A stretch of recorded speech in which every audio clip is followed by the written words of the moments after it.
గురువుగారు విష్ణునామ మహిమ గురించి చెప్పండి కొంచెం. సరేనమ్మా, ఏదో కొంచెంగా చెప్తాను వినండి.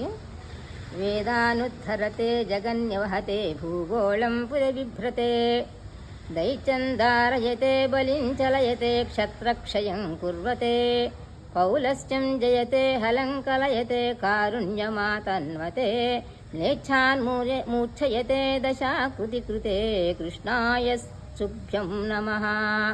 దాని యొక్క భావం కూడా చెప్తానమ్మా.